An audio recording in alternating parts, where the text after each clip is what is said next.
What are your thoughts on a universal basic income? I'm all for both universal basic income and a federal jobs guarantee.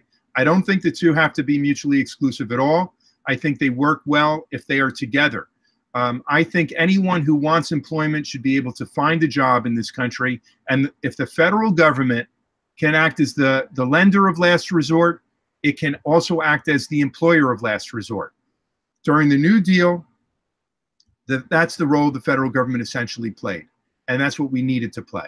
But at the same time, those kinds of jobs have to be living wage jobs. And the best way to ensure that there will be a living wage for everyone is if the federal government provides a floor on income through a basic income guarantee. So you're for the fight for 15? I am for the fight for 15. You know, I'll say this. Barack Obama, when he was president, got some praise for signing an executive order that said any company that does business with the federal government has to pay a certain minimum wage. And there are a lot of companies that do business with the federal government. The federal government is spending $3 to $4 trillion a year, something like that now. That's a lot of private contracts. I think what would have been more effective is if the executive order had said any company that does business with the federal government has to have a ratio of CEO pay to their rank and file pay of 20 to 1 or 30 to 1 and no higher. Because today, Amen. Which is comparable to most other places. Meanwhile, we're at 475 plus to 1. Exactly. We did an article on this show that somebody sent in. I think the worst in the country is Del Monte, the canned fruit. I heard that. Yeah. Yeah, and they're at like, I think it's like 1,400 something. I forget the exact number, but it's about 1,400 approximately to 1.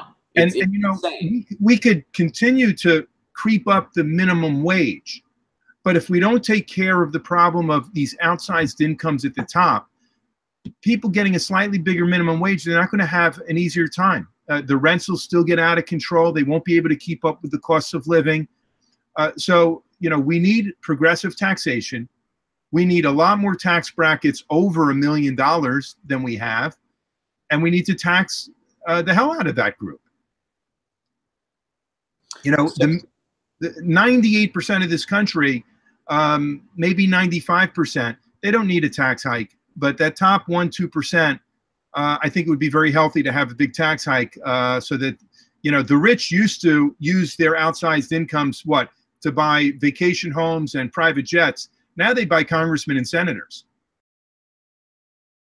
Hey guys, thanks for watching. That was a clip from Get Your News On with Ron, the world's first viewer-curated streaming news show.